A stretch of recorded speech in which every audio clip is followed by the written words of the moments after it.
Bonjour à toutes et à tous. Bienvenue dans votre émission, à l'origine.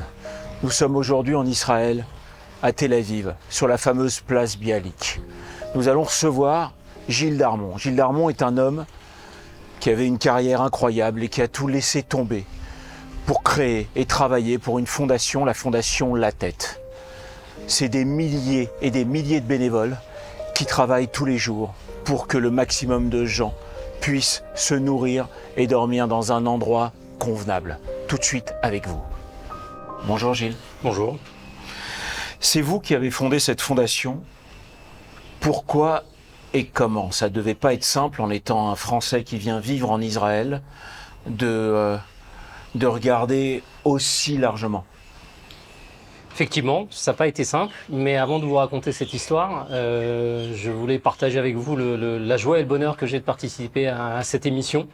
J'ai grandi en face de l'écran du dimanche matin avec l'émission de votre prédécesseur, et d'être aujourd'hui assis dans la chaise de l'invité, je pense que c'est quelque chose qui a énormément de symboles, énormément de force, et je voulais vous remercier, Steve, pour cette invitation. Merci. Qui est pour moi un fil conducteur en fait depuis dans mon identité. À cheval entre guillemets entre la France et Israël, et c'est un peu le début de la réponse à votre question, parce que j'arrive en Israël autour des années 1995. J'arrive en tant que Olé Hadash, nouvel émigrant. Je fais mon alia, comme on dit, parce que j'éprouve un attachement immense à la terre d'Israël. Je suis un sioniste, donc je viens en Israël parce que je considère que l'avenir du peuple juif se joue en Israël. Mais j'arrive en Israël en tant que Français quelque part, avec un bagage culturel, avec une expérience, avec déjà 25 ans de vie derrière moi. Et dès que j'arrive en Israël, je cherche comment exprimer en fait mon engagement pour ce projet sioniste. Et je veux m'impliquer dans la société israélienne, mais au bout d'un moment, je comprends que je dois le faire, ou je ne peux le faire qu'avec mes bagages à moi, ma valise à moi. Et c'est quoi ma valise à moi? C'est d'avoir grandi en France à l'époque de la création des Restos du Cœur, c'est d'avoir vu Bernard Kouchner à la télé avec Médecins sans frontières amener de l'aide humanitaire à travers le monde, et de me dire que ça je sais le faire, ça j'ai grandi avec, et quand j'arrive en Israël, il n'existe pas vraiment d'organisation humanitaire moderne. Donc je me dis que voilà, peut-être avec ce bagage-là, avec cette expérience-là, cette identité-là, j'ai quelque chose à donner, à offrir à la société israélienne. Et ça a été en fait le point de départ de la création de l'organisation La Tête. La Tête veut dire donner en hébreu, donc tout un programme à l'intérieur de ce mot-là. Et clairement, notre feuille de route est de s'inspirer du mouvement humanitaire européen, du mouvement humanitaire français. Donc, d'être issu de la société civile, c'est les propres citoyens qui ont la possibilité de changer les choses, de changer la pauvreté, de changer, d'intervenir sur les catastrophes humanitaires. Première chose. La deuxième chose, le faire en tout professionnalisme. C'est-à-dire que l'idée n'est pas d'aider les gens baderer, comme on dit en hébreu, c'est-à-dire en passant de façon amateur, mais vraiment de faire notre travail le mieux possible et d'être un facteur de changement dans la vie quotidienne de ces gens-là. La troisième chose, c'est d'être transparent, de communiquer, d'expliquer ce qu'on fait, d'être transparent sur l'utilisation des fonds qu'on reçoit, d'être transparent sur le fait que nous sommes complètement apolitiques, on n'est pas là pour servir ni les intérêts du gouvernement israélien, ni les intérêts de tel donateur ou de telle idéologie religieuse ou politique. On est là simplement pour porter assistance aux gens qui sont dans le besoin et pousser en avant dans la société israélienne un message de solidarité mutuelle, d'entraide, de volontariat comme valeur de vie.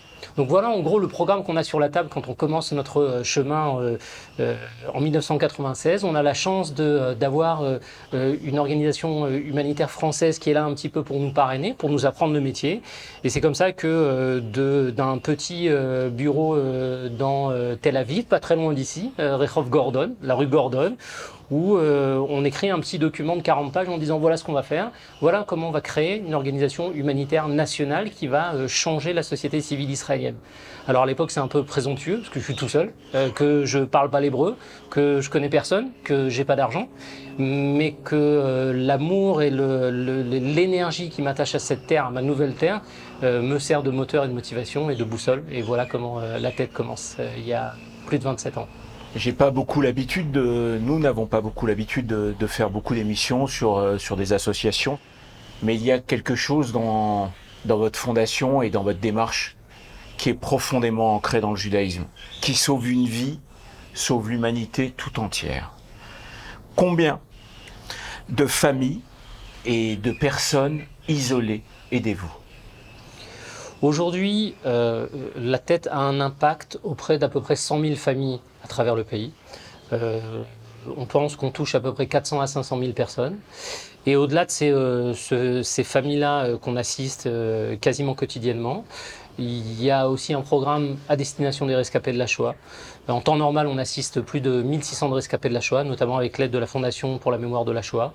Mais en temps de guerre, on fait beaucoup plus que ça. On est présent aux côtés de plus de 3000 rescapés de la Shoah.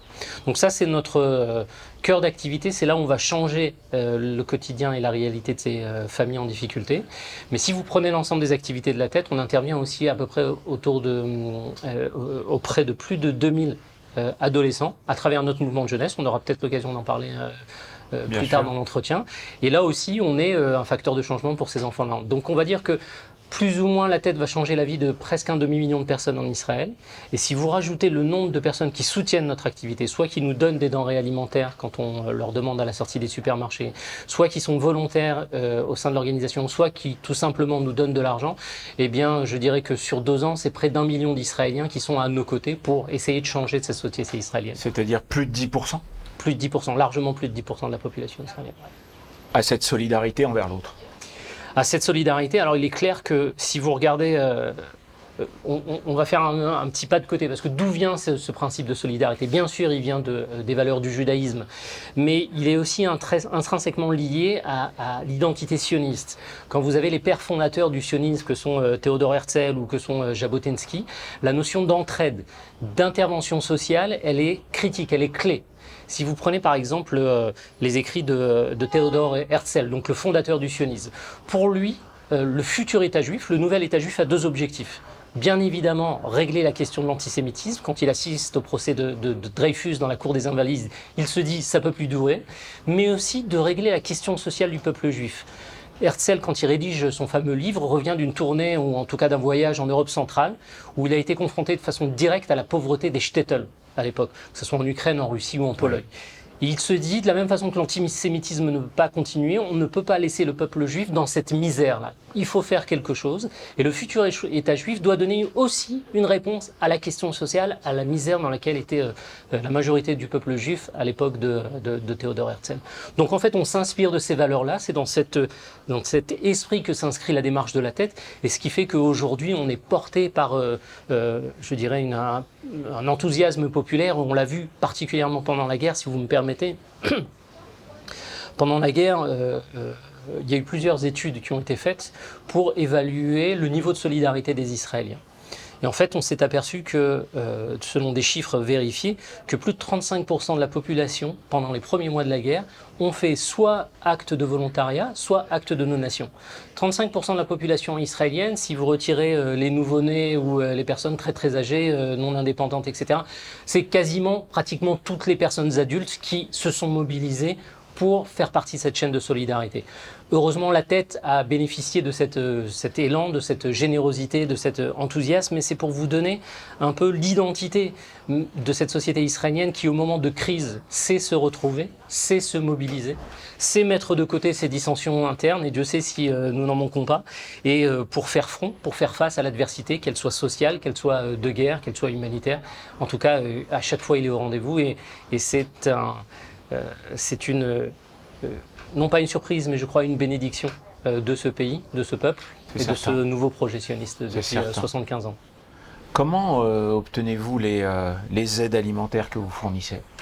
Alors l'essentiel de l'aide alimentaire aujourd'hui qu'on distribue auprès des familles nécessiteuses, il vient de trois sources différentes.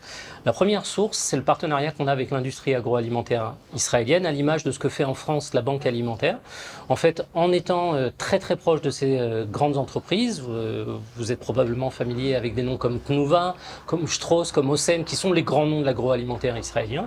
Et bien en travaillant avec eux de concert, on arrive chaque année à sauver pratiquement 100 millions de shekels de valeur de denrées alimentaires qui en fait sortent des usines, qui soit pour des questions d'emballage, de composition, de durée d'utilisation, etc., font qu'il serait compliqué pour ces industries-là de le mettre dans le circuit normal. Eh bien, grâce à cette coopération, nous recevons ces denrées alimentaires.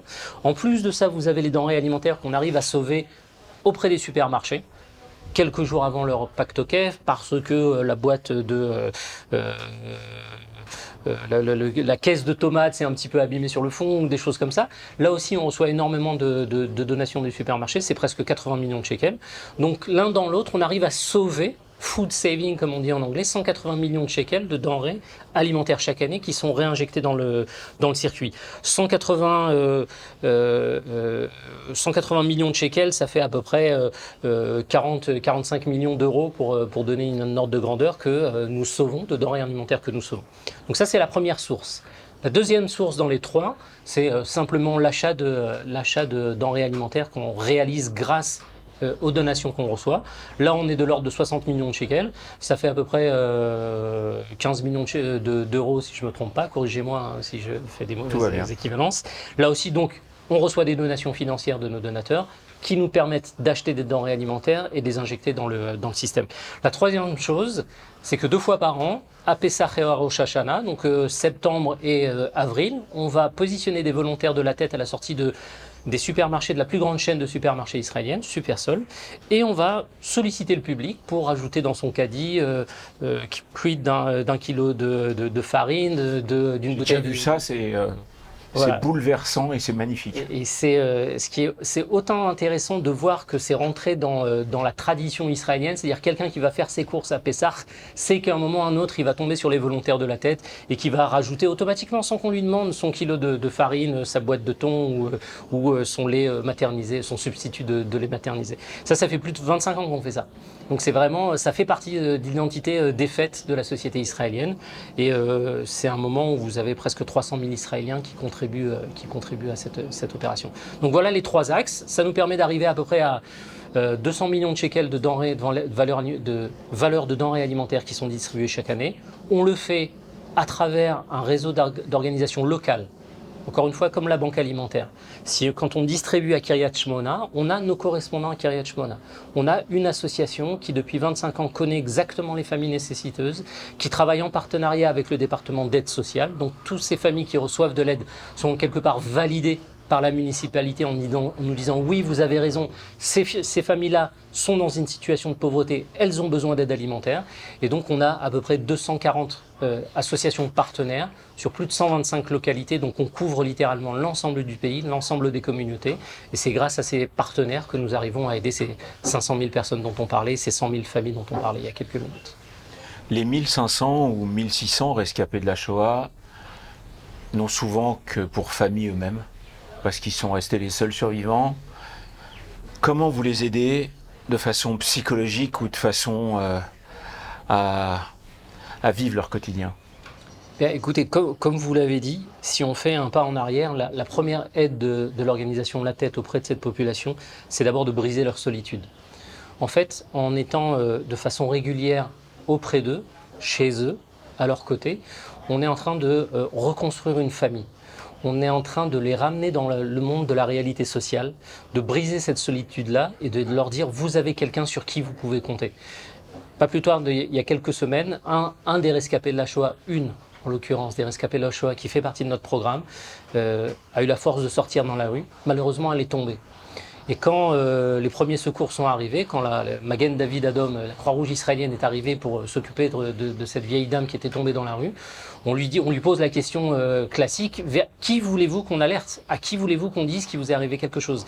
Et en fait, cette dame-là a donné le nom du volontaire de la tête qui s'occupe d'elle depuis plusieurs années, depuis plus de 3 ans. Et c'est pour vous montrer qu'en fait, on est devenu la famille de ces rescapés de la Shoah.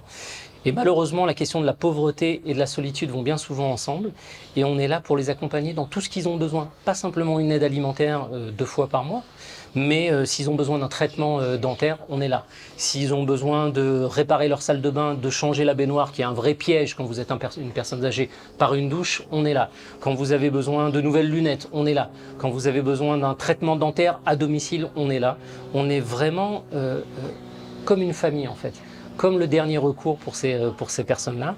Et on est surtout là pour les ramener dans des conditions de vie dignes, un retour à la dignité pour leurs derniers moments de vie, parce qu'on sait tous que dans 4-5 ans, les rescapés de la Shoah ont disparu. Donc c'est un engagement de l'organisation La Tête de dire nous voulons tout faire pour que dans vos dernières années, vous ayez une vie décente et digne en fait. On vient de parler des rescapés de la Shoah, on a parlé juste avant des familles qui avaient une grande nécessité, et on reparlera plus tard des enfants. À votre avis et dans votre sentiment profond, quel effet a eu en plus de ça cette guerre ou ce pogrom du 7 octobre? Et il faut comprendre que la société israélienne rentre dans l'événement du 7 octobre en état de sidération. Et cette sidération, elle a, comme d'habitude, touché en priorité les familles, les individus les plus faibles de la société israélienne. Quand vous êtes en état de sidération et de traumatisme, que ce soit les victimes directes, on va commencer par elles, c'est 1200 morts, c'est pratiquement 250 000 personnes déplacées au début de la guerre, ce qui est énorme à l'échelle de la société israélienne. Dans une population totale de 10 millions d'habitants, 250 000 personnes déplacées du jour au lendemain, c'est un vrai choc social. Mais au-delà même de ces déplacés, de ces victimes, de ces familles victimes directes et de ces populations touchées d'une façon ou d'une autre, eh bien, il y a ces populations vulnérables qui se sont retrouvées soit sans travail, soit dans une situation sociale compliquée. Quand vous avez les enfants, il y avait plus de système éducatif pendant les premières semaines, il y avait plus d'école, donc les enfants étaient à la maison.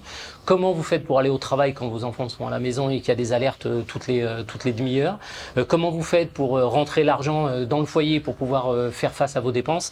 Eh bien, il y a eu un choc social qui a touché d'abord et avant tout les familles fragiles.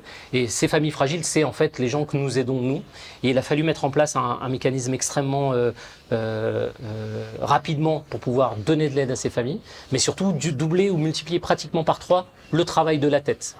Et ça a été extrêmement difficile. On a pu le faire grâce à la solidarité qui a tout de suite émergé, on en parlait tout à l'heure, du monde entier. Et là, je veux saluer notamment le Fonds social juif unifié qui, dès les premiers jours, s'est trouvé aux côtés de La Tête pour nous dire « on est avec vous, vous pouvez avancer dans l'aide que vous allez donner aux personnes, aux familles victimes de la guerre, aux familles touchées par la guerre ». Et ce qui nous a permis, en l'espace de très peu de temps, de distribuer plus de 200 000 colis d'aide, de ce qu'on appelle des besoins de première nécessité, à l'essentiel des familles déplacées, l'essentiel des familles touchées. Et tout ça en plus de notre travail habituel. On a un commitment, on a un engagement vis-à-vis de ces 500 000 personnes. C'est pas qu'on a mis ces 500 000 personnes de côté, elles comptent sur nous pour manger demain. Donc, en plus de ça, on a réussi à mettre en place un mécanisme d'assistance aux familles touchées par la guerre. Je crois qu'on ne se rend pas compte, nous, en France, de cette population, en fait. Et je pense surtout qu'on est souvent victime d'a priori.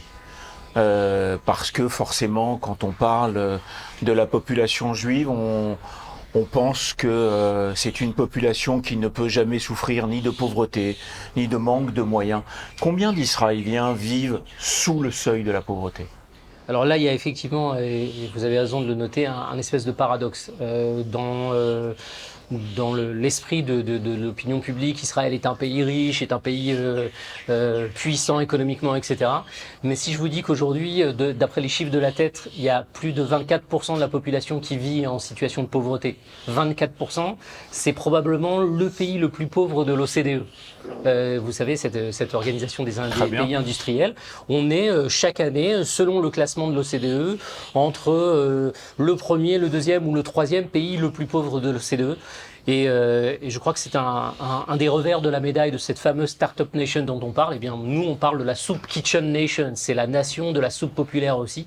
Parce que quand vous avez un tel niveau de pauvreté, c'est quelque part aussi un échec de la société israélienne. Alors, il faut faire attention dans les chiffres parce qu'ils veulent tout dire et rien dire certainement. Je crois que il vaut mieux être pauvre en Israël que au Mexique ou en Turquie ou dans d'autres pays, et que ce chiffre de pauvreté vient surtout souligner un élément d'inégalité sociale. c'est-à-dire la différence entre Tel Aviv, pour ceux de vos téléspectateurs qui viennent à Tel Aviv, ils voient cette vitrine de la modernité israélienne. Et bien à côté de cette vitrine de la modernité israélienne, il y a aussi ce qu'on appelle la périphérie sociale israélienne, des villes comme Ofakim, des villes comme Kiryat Shmona, des villes comme Sderot, qui sont en fait le symbole quelque part de l'inégalité sociale israélienne et qui vivent une vie complètement différente de ce qu'on peut la vivre ici à Tel Aviv, là où on est en train de tourner cet entretien. On est d'accord que dans ces 24%, il y a aussi dans la population ces 29% d'Arabes israéliens? Alors bien évidemment, quand on donne ces chiffres-là, on parle de la société israélienne dans sa globalité. Il y a deux populations qui sont particulièrement touchées par la pauvreté en Israël.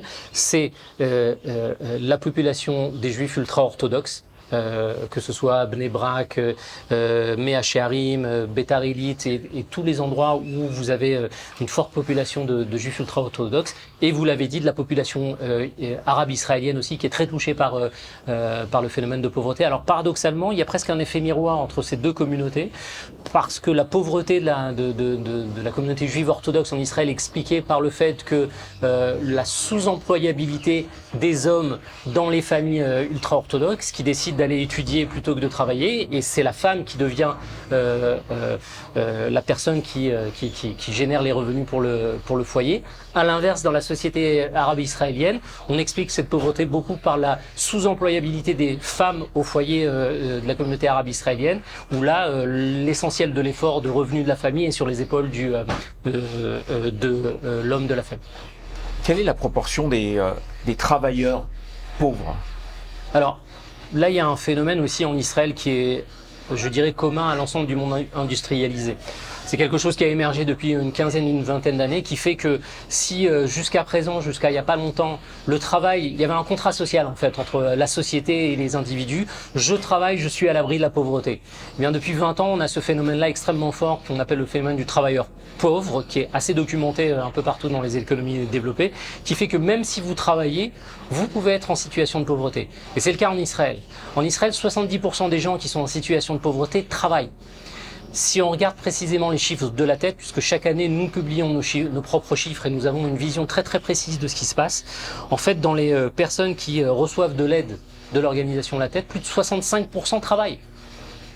Plus de 65% des foyers qui reçoivent de l'aide de La Tête mais ça suffit pas. Soit le père, soit la mère, soit les deux qui travaillent. Mais ça suffit pas aujourd'hui. Ça suffit pas à mettre à l'abri de la pauvreté, et c'est un grand défi, je dirais, de la justice sociale dans tous les pays développés aujourd'hui, de remettre en place ce contrat social qui fait que quand vous travaillez, vous êtes à l'abri de la pauvreté. Et c'est ce qu'on a aujourd'hui en Israël. C'est un grand sujet.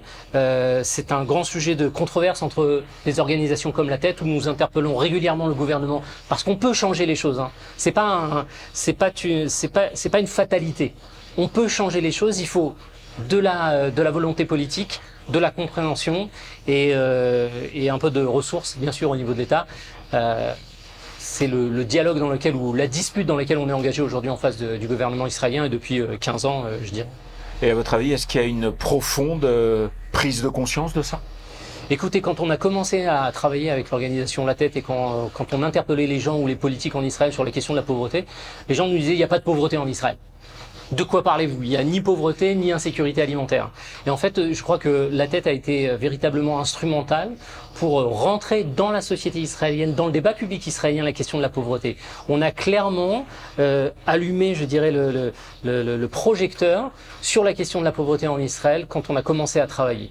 Et aujourd'hui, je crois qu'il n'y a plus de questions. Les gens, quand vous posez les gens, avant la guerre, à la société israélienne, c'est ce qu'on fait régulièrement. Vous faites un sondage et vous dites quels sont les sujets les plus importants de la société israélienne aujourd'hui. Eh bien, la question de la pauvreté, en fonction des années, arrive toujours dans les 3-4 sujets les plus importants à traiter aux yeux de l'opinion israélienne. Donc il y a une vraie prise de conscience. On a aussi au niveau politique un leadership politique qui lentement commence à comprendre les enjeux de la question sociale. Il était très focalisé sur les questions de sécurité. Et pour cause. Mais aujourd'hui, je crois qu'il y a une prise de conscience que la sécurité passe aussi par une justice sociale. On ne peut pas s'engager dans les défis sécuritaires en face de nous s'il n'y a pas d'abord et avant tout une justice sociale à l'intérieur du pays. Dans tout ce qu'on vient d'évoquer, on ne peut pas ne pas penser aux enfants de ces familles, aux conséquences qui sont lourdes. Pouvez-vous nous en parler? Et des enfants dans les familles et des enfants dont la tête s'occupe? Écoutez, je dirais un des signes les plus tristes, effectivement, si on regarde la question de la pauvreté en Israël, c'est de savoir qu'il y a plus d'1 million d'enfants qui sont en situation de pauvreté, qui vivent dans une situation de pauvreté. Et en fait, commencer sa vie dans une telle situation, c'est un peu l'assurance de retrouver ces enfants-là en situation de pauvreté quand ils seront adultes également. Donc on a quand on regarde les dossiers, les rapports sur la pauvreté, en fait, je dirais qu'on a non seulement le rapport sur la pauvreté de 2023, tel que celui que l'Organisation de la Tête a publié, mais aussi le rapport sur la pauvreté de 2043. Qu'on va retrouver ces enfants-là en situation de pauvreté quand ils seront adultes.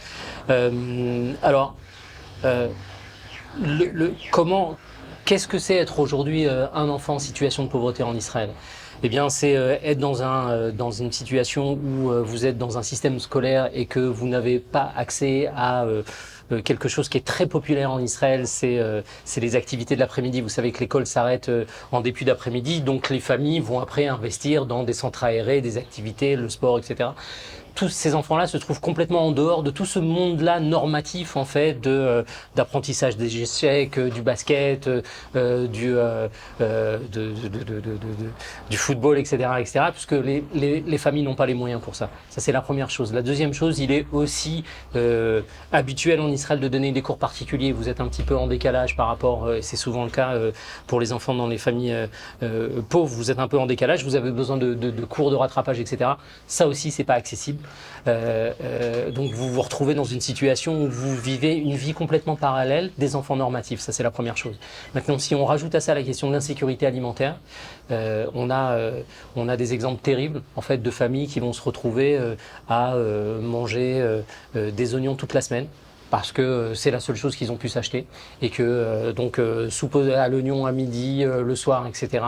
Et que les enfants vont vivre dans cette réalité où ils comprennent bien que leur famille n'est pas une famille normative, que la plupart du temps, un des deux parents soit n'est pas là, soit vous êtes dans une situation de famille monoparentale, soit vous êtes dans une situation où il y a un des deux parents qui est déficient, il peut être en problématique de santé, il peut être en prison aussi, comme c'est le cas souvent dans certaines familles dans lesquelles on s'occupe. Donc là, on est dans une vie complètement non normative, dans une vie qui commence sur le pied gauche et qui est très difficilement rattrapable après dans la suite de leur parcours de vie. Donc c'est ça la difficulté aujourd'hui d'être un enfant dans une famille nécessiteuse en Israël, dans une famille pauvre en Israël. C'est dans la difficulté de la vie, c'est une difficulté supplémentaire qui vient s'ajouter, et c'est pour la plupart un marqueur, en tout cas un poids qu'ils vont porter toute leur vie, même quand ils vont réussir. Il y a des chiffres qui sont bouleversants. 35,5% des bénéficiaires déclarent qu'un jour, quelqu'un dans leur famille a eu faim. C'est difficile pour tous ces gens-là de venir vers vous, ou comment vous procédez, vous, pour aller vers eux? Alors c'est clair qu'il y a une question de dignité. Franchir ce barrage de la dignité pour être dans une situation où vous allez demander de l'aide, c'est vraiment le moment où la famille est en rupture. Vous traversez cette épreuve-là quand vous dites « j'ai plus aucun autre choix dans ma vie ». On essaye, nous, de notre côté, et c'est l'engagement, on a une charte de déontologie avec nos partenaires. Où on demande à chacun de préserver la dignité de chaque famille nécessiteuse quand ils sont dans cet événement de demander de l'aide. Préserver leur dignité dans la facilité de cette demande, préserver leur dignité dans le moment de l'échange où on va leur amener concrètement de l'aide, préserver leur dignité en leur donnant la sensation et en confirmant cette idée que ce n'est que temporaire et qu'ils restent des individus nobles et dignes, y compris dans l'épreuve. Et ça, c'est très important de le faire. C'est important de l'illustrer dans les conditions dont vous faites cette distribution, dans les lieux d'accueil, qu'ils soient vivants, qu'ils soient respectables, qu'ils soient, je dirais, positifs. C'est important aussi dans le message en recevant clairement le fait que c'est des accidents de vie qui ont amené ces familles-là à être en situation de demande. Et je crois que c'est aussi la possibilité d'exprimer, en tout cas de revendiquer, je dirais aussi l'honneur que nous avons de pouvoir répondre à ces demandes-là. Je crois que on reçoit autant qu'on donne, c'est un classique de l'aide humanitaire, de l'aide caritative, de dire que celui qui donne est dans une situation aussi positive que celui qui reçoit. Et je crois que ça s'exprime à chaque moment de notre aide, à chaque interaction avec ces populations nécessiteuses. Donc ça, c'est extrêmement important par rapport à la façon dont on accueille ces populations. Il faut avoir en tête que sur la question précise de l'insécurité alimentaire, aujourd'hui, c'est à peu près 315 000 familles en Israël qui vivent en situation d'insécurité alimentaire sévère. Ça veut dire, comme vous le disiez il y a un instant, que on saute des repas, qu'on va dormir sans avoir mangé, que, comme je vous le disais il y a quelques instants, pendant toute la semaine, vous allez manger que des pommes de terre ou que des oignons ou qu'une chose, et que bien évidemment l'accès à de la viande ou des protéines vivantes comme mode d'alimentation est inenvisageable. C'est ça être en situation d'insécurité alimentaire en Israël aujourd'hui, c'est ça, c'est la réalité que vivent ces 312 000 familles, c'est la réalité que vivent plus d'1 million d'enfants en Israël, comme on le disait. 64% des gens renoncent à soigner leurs problèmes de santé parce qu'ils n'en ont pas les moyens. Comment peut-on les aider? Comment vous les aidez? Alors, c'est terrible. Ce chiffre-là, il faut comprendre ce qui cache derrière. Le fait que vous ayez à arbitrer une question de survie, une question de maladie, parce que vous êtes limité en moyens financiers, c'est quelque chose qui est inacceptable aujourd'hui en 2024 dans la société israélienne et n'importe quel endroit dans le monde. C'est-à-dire que l'argent soit un facteur de survie, c'est inacceptable. Et c'est un peu cette révolte en fait qui nous porte au sein de l'organisation La Tête. Et donc nous on a deux moyens de répondre à cette demande-là. La première chose, quand vous donnez un collier alimentaire à une famille, en fait vous lui offrez deux choses. Vous lui offrez d'un côté de la sécurité alimentaire, la possibilité de ne pas sauter un repas et d'avoir une diversité alimentaire nécessaire, mais aussi vous offrez de la flexibilité dans leur budget. C'est-à-dire que les 500 shekels qu'ils vont pouvoir libérer dans leur budget familial mensuel, qui étaient destinés à acheter de la nourriture, eh bien ils vont pouvoir être orientés vers d'autres postes de dépenses. Ça peut être payer des dettes, ça peut être payer les factures d'électricité, ça peut être couvrir ses dépenses de santé également. Donc là, c'est la première façon pour nous de répondre à ce dilemme terrible d'arbitrage entre des dépenses de santé et une situation de pauvreté. La deuxième chose, et je le dis pour la première fois, c'est que nous sommes en train de mettre un programme d'aide, de distribution de médicaments aux populations nécessiteuses en Israël. En 2024-2025, probablement d'ici la fin de l'année, on va mettre en place un pilote qui va nous permettre d'acheminer à peu près une dizaine de médicaments à certaines familles nécessiteuses, les plus nécessiteuses à travers le pays. On va le faire en partenariat avec une des plus grosses sociétés pharmaceutiques israéliennes. Tant que le projet n'est pas en phase active, je ne peux pas vous donner le nom, mais c'est un véritable changement dans l'aide sociale israélienne. C'est sans doute la première fois qu'une organisation de la taille de La Tête va mettre en place une opération de distribution directe de médicaments et j'espère que de cette façon nous pourrons diminuer ce fameux pourcentage, ces 66% d'Israéliens qui sont soutenus par La Tête et qui doivent choisir entre acheter à manger ou acheter des médicaments, qui est un dilemme insupportable. Est-ce que les mairies vous aident ou est-ce que vous collaborez avec des mairies sur ce genre de problème ou en général? Alors La Tête, c'est essentiellement l'émanation de la société civile israélienne. L'immense majorité, 95% de ce qu'on fait, repose sur l'effort des civils israéliens et de nos amis de la diaspora également. Et le gouvernement et les collectivités locales sont très peu présents à nos côtés.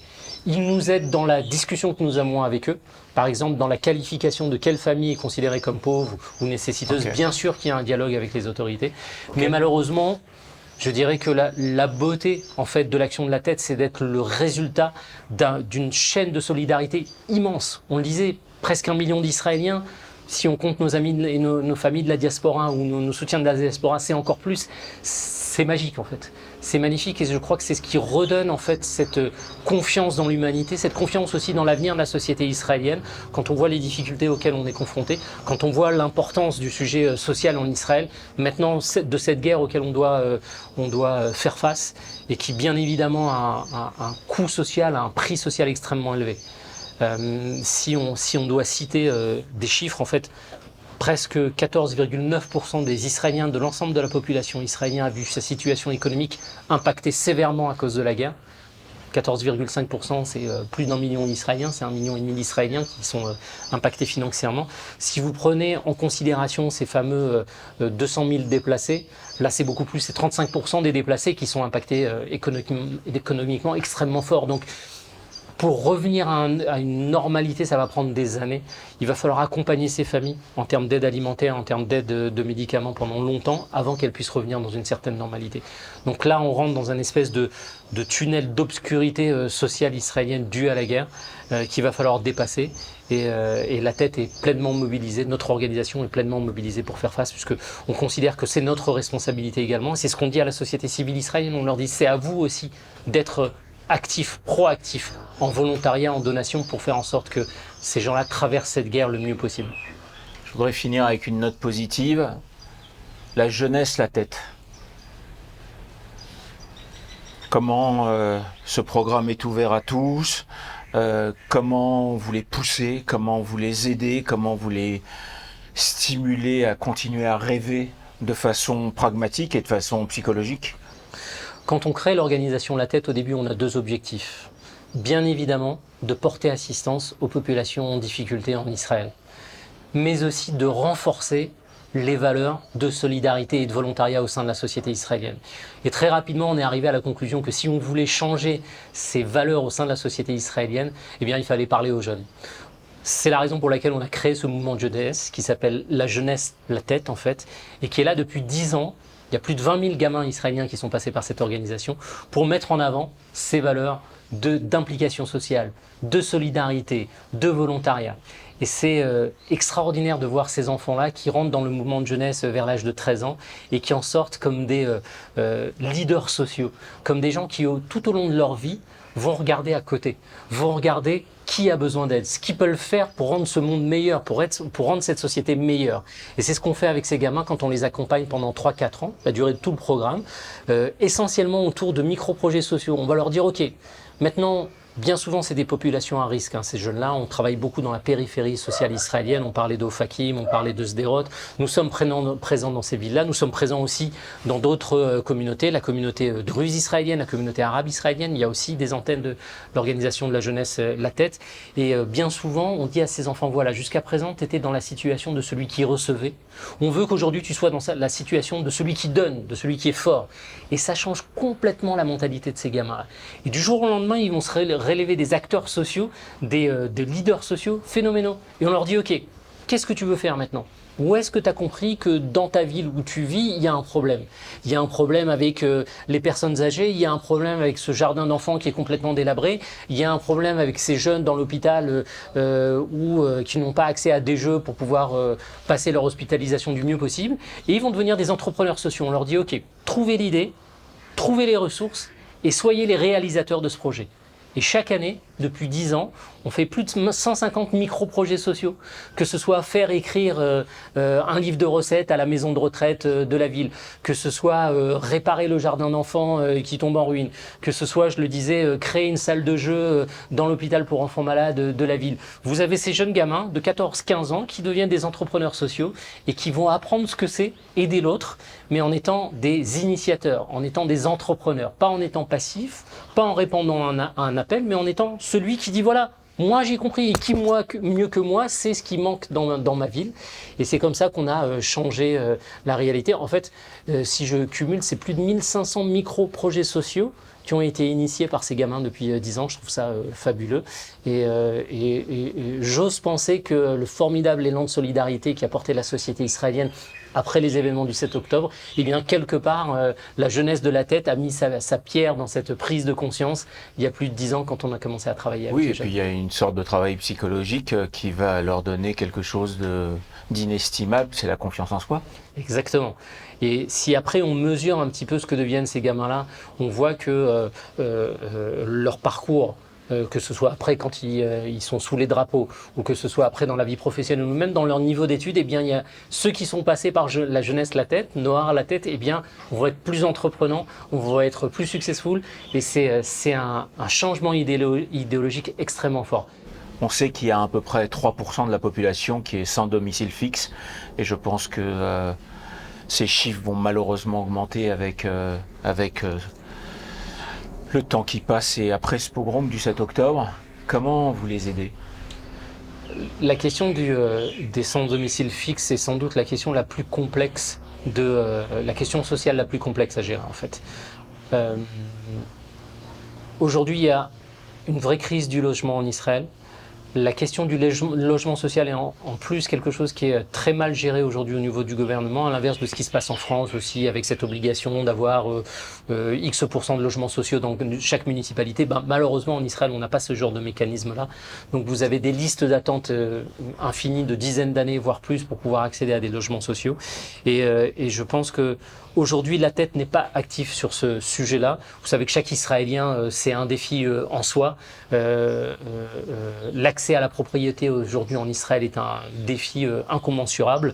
Les prix des logements sont supérieurs à ceux de la France, supérieurs à Paris dans la majeure partie du cas. Donc comment on résout la crise du logement en Israël? C'est quelque chose qu'on n'a pas trouvé. J'espère que lors de notre prochain entretien, j'aurai des bonnes nouvelles à vous annoncer. En tout cas, moi je suis passé dans cette fondation et dans vos bureaux il y a quelques années. Et déjà l'énergie était incroyable. De volontaires, de gens qui ramenaient des projets, de gens qui s'agitaient partout pour aider les autres. Aujourd'hui, je trouve que l'évolution de ce nom, la tête, dans le pays est un réconfort pour beaucoup parce que vous vous adaptez à ce qui se passe tous les jours dans le pays, dans les familles, dans l'évolution, dans ce qui nous arrive, dans les catastrophes, dans l'adversité. Et vraiment merci. Merci et bravo à vous, Gilles Darmon, et à toutes vos équipes de faire ce travail qui est pour moi un travail d'humanité, un travail d'amour, un travail de bienveillance et un travail de transmission dans l'idée d'aider son prochain et d'aider celui qui est à côté de lui. Merci à vous, merci pour cette invitation. Effectivement, on a la chance d'être porté par un élan de solidarité énorme. C'est aujourd'hui l'organisation La Tête est l'organisation la plus connue en Israël. Elle est sans doute une des plus importantes. Et le fait de savoir que nous avons ce tel soutien qui nous permet de faire face à cette crise sociale israélienne, on le disait, avant la guerre, 24% d'Israéliens qui vivent en dessous du seuil de pauvreté.